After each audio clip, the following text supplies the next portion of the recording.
Okay नमस्कार। आज अपन chemistry का लेक्चर स्टार्ट कर रहे हैं और केमिकल काइनेटिक्स जो चैप्टर है उसको अपन पढ़ने के यहाँ पर कोशिश करने वाले हैं आप लोगों के साथ मिलके। तो अपन बात करते हैं सबसे पहले केमिकल काइनेटिक्स, टाइम को वेस्ट ना करते हुए कि भाई केमिकल काइनेटिक्स क्या होता है।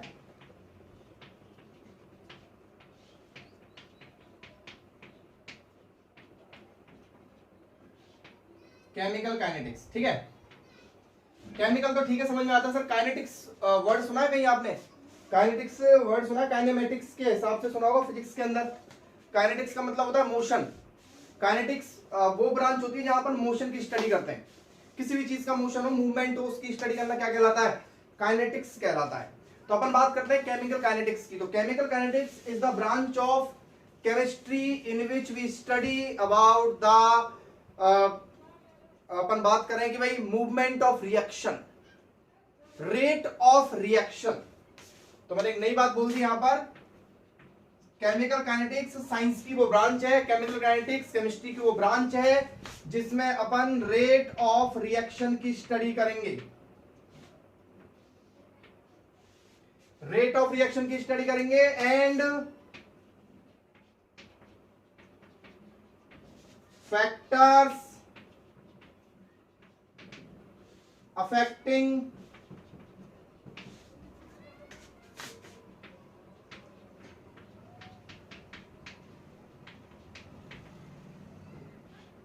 the rate of reaction।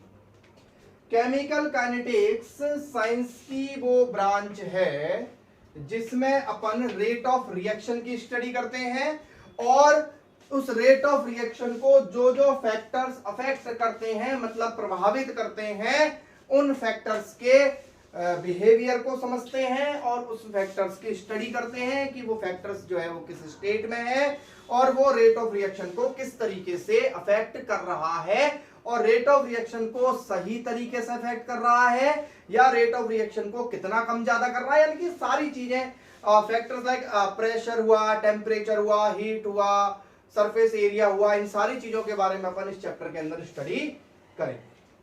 Clear? तो रेट, अब पहला पॉइंट आपका, पहला क्वेश्चन यहां पर ये बन जाता है कि सर रेट ऑफ रिएक्शन क्या होता है। देखिए मैं आपको बता दूं, पहला लेक्चर, किसी भी चैप्टर का पहला लेक्चर बेस होता है, जड़ होती है उसकी। बहुत ध्यान से 2 से 3 बार रिपीट करके देखना इस लेक्चर को, तब जाके आपको क्लियरली दिमाग में बैठेगा कि अब हम आगे क्या पढ़ने वाले हैं। करीब 7 से 8 ये 9 लेक्चर तक ये चैप्टर अपना जाने वाला है और बहुत ही इंपॉर्टेंट चैप्टर है। मैं चैप्टर के बारे में बताना भूल गया था आपको, बहुत ही इंपॉर्टेंट चैप्टर है और न्यूमेरिकल बेस्ड चैप्टर है और कंपटीशन एग्जाम्स के लिए बहुत इंपॉर्टेंस रखता है। Clear?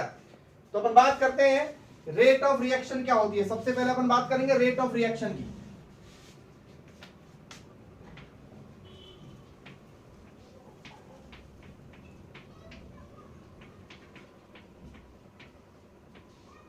Rate of reaction, rate of reaction को मैं सीधे सीधे शब्दों में बोलूं तो रेट ऑफ रिएक्शन मतलब हो गया speed of reaction.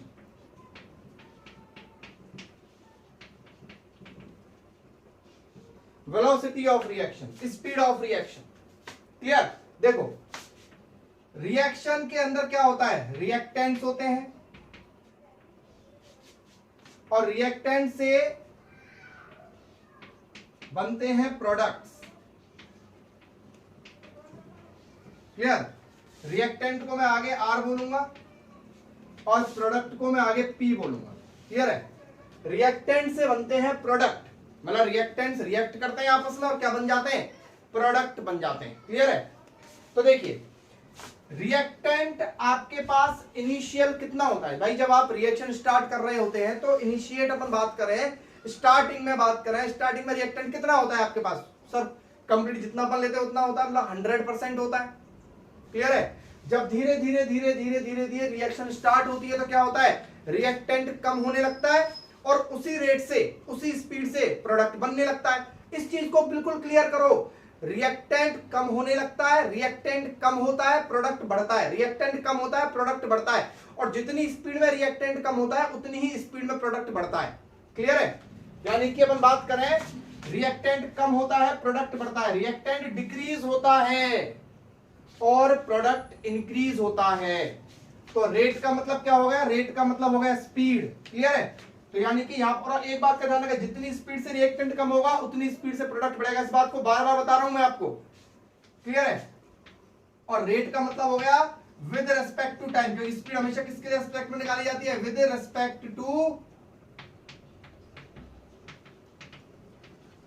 Time, clear है। तो देखिए अपन बात करें डिक्रीज, जैसे मान लो आपके पास ये स्टार्टिंग में R1 था, ठीक है, और जिस टाइम पे ये R1 था उस टाइम पे ये R2 ये P1 था मान लो। स्टार्टिंग में तो 0 होगा, चलो एक काम करते हैं, at t is equal to 0, ये R था, ये 0 था, क्लियर है। ये कॉन्सेंट्रेशन, कॉन्सेंट्रेशन मींस मात्रा, सॉल्यूशन चैप्टर में पढ़ा था अपन ने, कॉन्सेंट्रेशन मींस मात्रा, ठीक है। At t is equal to 0 पे R था, ये 0 था। At t is equal to T1 पे मान लेते हैं ये R1 हो गया, समझ में आ रहा है, ये R1 हो गया, ये P1 बन गया।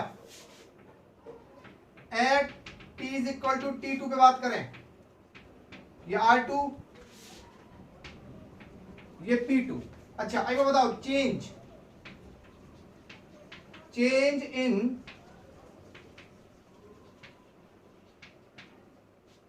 concentration of reactant is equal to क्या होगा, R2 माइनस R1। तो मैं इसको लिख देता हूं, यार मानो माइनस का डेल्टा R। माइनस क्यों लिखा सर, बेटा R2 कम है, R2 क्या है, कम है। देखो मान लो कि ये 100 है, ये 70 है, तो ये 60 है, तो कम हुआ ना, तो 60 में से 70 माइनस करोगे तो माइनस ही तो आएगा, और डेल्टा मैंने चेंज के लिए लगा दिया। इसी तरीके से change in concentration of product P2 minus P1 final minus initial is equal to plus का डेल्टा P, क्लियर है। तो इस चीज को आप ध्यान रखें, change in concentration of reactant minus का delta R and change in concentration of product plus का डेल्टा P। आगे समझता हूं ध्यान से, देखिए रेट की बात कर रहे हैं अपन। रेट का मतलब होता है चेंज अपॉन टाइम, क्लियर। तो चेंज क्या हुआ, चेंज तो अब ये दोनों चेंज बराबर ही तो है। मैंने आपको बोला कि जितने हिसाब से जितना चेंज कॉन्सेंट्रेशन में होगा रिएक्टेंट की में, उतना ही चेंज कॉन्सेंट्रेशन में होगा प्रोडक्ट की में। तो चेंज मतलब change of concentration upon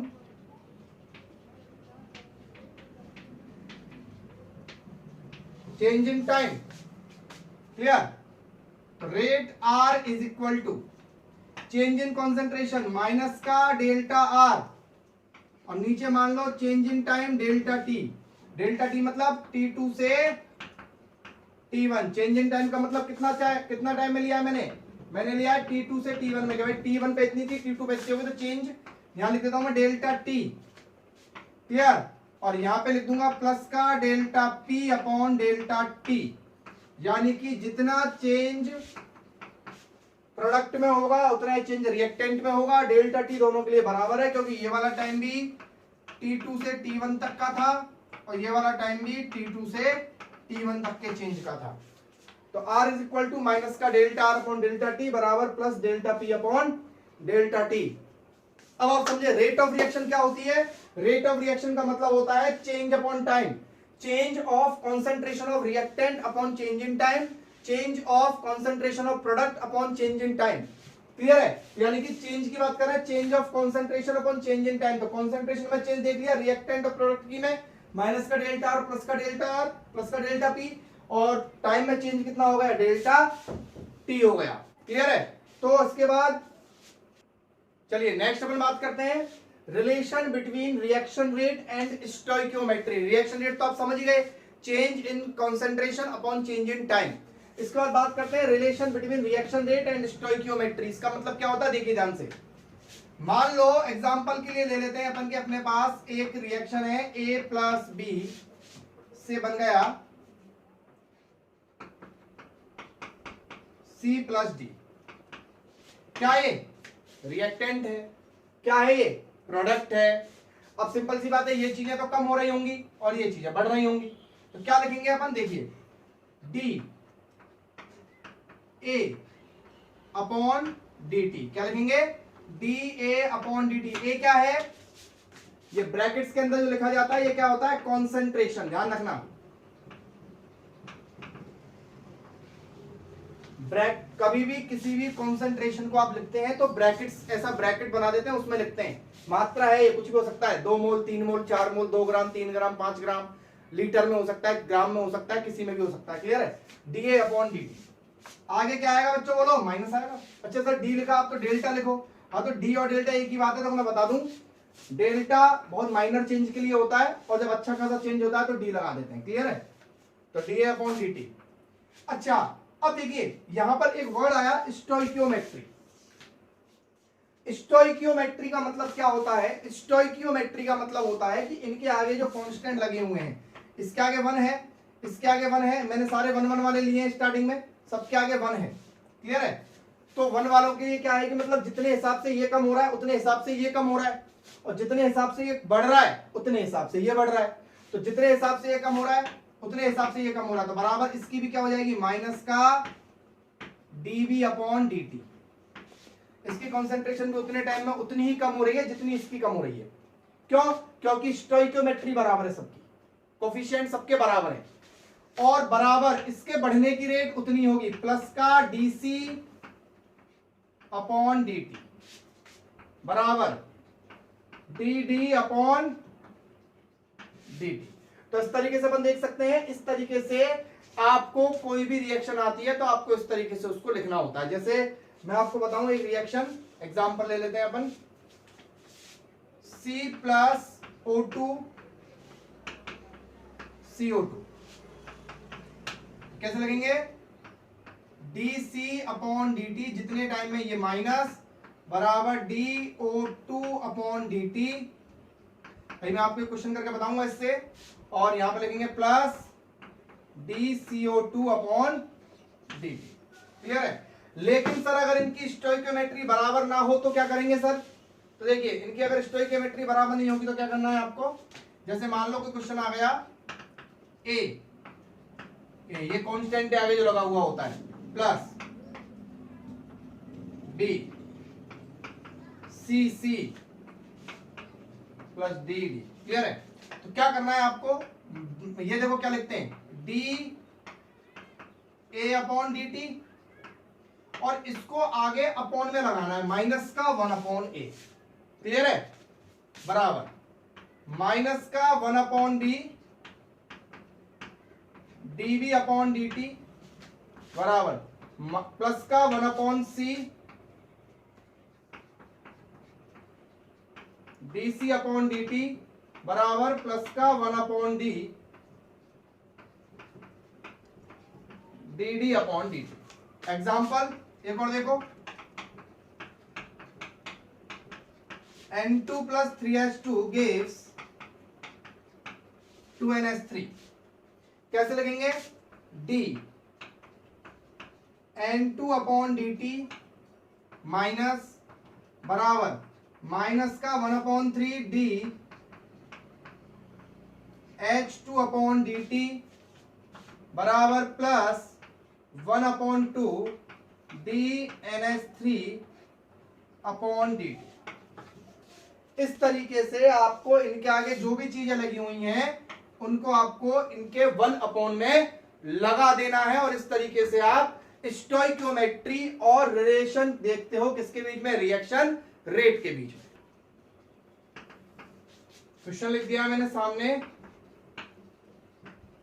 question है देखिए कि for a reaction x plus y gives 2z, reaction है अपने पास x plus y gives 2z, the rate of disappearance of x, हाँ सिंपल सी बात है, x तो डिसअपियर ही होगा ना क्योंकि रिएक्टेंट है, रिएक्टेंट तो कम ही होता है, is found to be 10 to the power -3। आगे वाली चीज को भी ध्यान मत दो, ये क्या लगा है, पर मोल पर लीटर पर सेकंड कहां से आया, ये मैं आपको सिखाऊंगा कि किसी भी रिएक्शन की रेट की जो यूनिट है उसको अपन कैसे निकालते हैं, वो भी थोड़ी देर बाद है ना, नेक्स्ट लेक्चर में सीखेंगे उसको अपन। अभी अपन केवल ये सीख रहे हैं कि रेट ऑफ रिएक्शन और स्टोइकियोमेट्री में रिलेशन कैसे होता है, यूनिट बाद की बात है, ठीक है। तो x प्लस वाई 2z, इसकी जो dx यानी कि आपको क्या दे रखा है, disappearance of x। Disappearance of x का मतलब है आपको दिया हुआ है dx अपॉन dt। कितना दिया हुआ है, 10 की पावर -3। चलो सम्मान के लिए लिख देते हैं थोड़ा सा, मोल पर लीटर पर सेकेंड, क्लियर। 10 की पावर -3। अब हम जानते हैं क्या होगा, dx अपॉन dt माइनस का dy अपॉन dt बराबर 1/2 dz अपॉन dt, क्लियर। अब देखो आपको क्या निकालना, पहला क्वेश्चन आपको निकालना rate at which y disappear. अरे तो ये तो बराबर ही है, ये दोनों तो बराबर है, तो dy अपॉन dt भी कितना आ जाएगा, 10 की पावर -3 पर मोल पर लीटर पर सेकंड। पता है क्यों लिख रहे हैं, सम्मान के लिए लिख रहे हैं इसको, क्लियर। दूसरा, rate at which z is form, यानी क्या निकालना है आपको, निकालना है dz अपॉन dt। तो देखिए अब यहां पर देखो क्या रिलेशन है दोनों में, यहां पे 2 है तो 2 इधर जाएगा। भाई अपन को पता है कि भाई 1/2 dz अपॉन dt बराबर किसके है, dx अपॉन dt। माइनस नहीं लिखते हैं बाद में, यहाँ पे माइनस, क्योंकि माइनस लिखोगे तो ये माइनस में निकलेगा, जबकि ये तो प्लस में आता है ना। तो चलो माइनस में लगा देता हूं, चाहे नहीं लगाते कोई फर्क नहीं पड़ रहा है, क्लियर। माइनस तो हमने इसलिए लगाया था क्योंकि वहां पे वो चीज कम हो रही थी, ठीक है ना। तो अपन को निकालना है dz अपॉन dt बराबर 2 इधर जाएगा 2 इंटू, और ये कितना है 10 टू द पावर -3। तो आंसर कितना आया, 2 इंटू 10 टू द पावर -3 पर मोल पर लीटर पर सेकेंड, क्लियर, ओके। अगला क्वेश्चन देखते हैं अपन। नेक्स्ट क्वेश्चन ये समझ में आ गया होता आपको,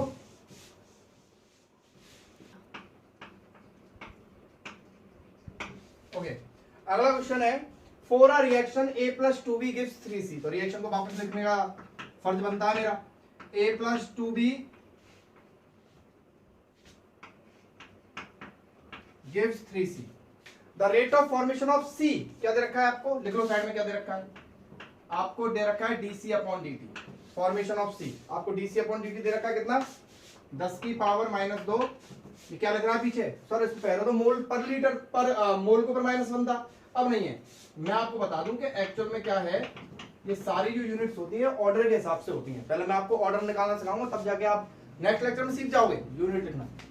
तो आपको dc अपॉन dt दे रखा है 10 की पावर -2, और पूछा क्या है, a और b, यानी कि आपसे पूछा है dA अपॉन dt और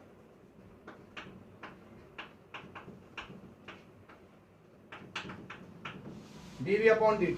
निकालते हैं, चलो आसान है निकालना। रिलेशन d अपॉन dt बराबर 1/2, माइनस नहीं लिख रहा हूं मैं ना, न्यूमेरिकल सोल्व करते माइनस की जरूरत नहीं है, बराबर 1/3 dc अपॉन dt, क्लियर है। तो सबसे पहले मैं बात करूं किसकी, dA अपॉन dt की। तो dA upon dt, dA upon dt, तो dA upon dt is equal to कितना हो जाएगा, इसके 1/3 इंटू dc अपॉन dt कितना है, 10 की पावर -2, क्लियर। तो 1/3 ये आ गया 10 की पावर -2/3। तो 10 की पावर -2/3 को सॉल्व कैसे करेंगे, एक काम करो ऊपर नीचे 10 का गुणा कर दो, तो 10 का ऊपर नीचे मल्टीप्लाई करेंगे तो 10 इंटू 10 की पावर -2 और नीचे 3 इंटू 10, 10 में 3 का भाग दो कितने बार जाएगा, 3.3 इंटू ये 10 ऊपर जाएगा कितना हो जाएगा, 10 की पावर -3, और चिपका देना ये वाली यूनिट, क्लियर। उसका बाद बात करते हैं किसकी, dV अपॉन dt की। तो ये 1/2 dV अपॉन dt बराबर किसके, 1/3 dc अपॉन dt के। आपको निकालना है dV अपॉन dt बराबर 2 पर जाएगा तो ये जाएगा 2/3 इंटू 10 की पावर -2, 10 की पावर -2 और 3 को सोल्व किया तो कितना आया था, 3.3 में बस 2 का गुणा ही तो करना है, क्लियर है। तो 2 का मल्टीप्लाई कर देंगे तो क्या हो जाएगा 6 इंटू 10 की पावर -3। क्लियर है? क्या किया देखो, डी अपॉन डी टी सीधा इसके बराबर हो गया, तो 3 का डिवाइड कर दिया। उसके बाद D B upon D T के लिए इसी चीज में 2 का मल्टीप्लाई कर देंगे तो आपका आंसर आ जाएगा। तो इस तरीके से और भी बहुत सारे क्वेश्चंस होते हैं जिनको अपन सॉल्व कर सकते हैं। यानी कि आपने आज क्या सीखा, आज के लेक्चर में हमने सीखा रेट ऑफ रिएक्शन क्या होती है, रेट ऑफ रिएक्शन जो होती है उसका स्टोइकियोमेट्री से रिलेशन क्या होता है, और स्टोइकियोमेट्री से रिलेशन होता है उससे बनने वाले न्यूमेरिकल्स किस तरीके के होते हैं। नेक्स्ट मेरी बुक में जो अगला टॉपिक है वो है आपका rate of reaction and rate constant. तो अगला टॉपिक अपना रहने वाला है रेट कांस्टेंट। बहुत इंपॉर्टेंट टॉपिक है, इस वीडियो को 2 से 3 बार देखिए। अगर आपको कोई भी किसी भी तरह का डाउट आता है तो कमेंट बॉक्स में लिख दीजिए, जिससे मैं उसको अगले वीडियो के अंदर अच्छे तरीके से समझा सकूं। वैसे आई थिंक मेरे हिसाब से तो कोई डाउट आने वाला है नहीं, क्योंकि आज अपने जो चीज सीखी है वो बहुत बेसिक है, बहुत आप इसको 1-2 बार अगर देखेंगे, 1-2 बार लिख के प्रैक्टिस करेंगे इसकी, तो आपसे आसानी से सॉल्व हो जाएगी। ठीक है, थैंक यू। घर पर रहिए, लॉकडाउन है, और अपना ध्यान रखिए। Thank you.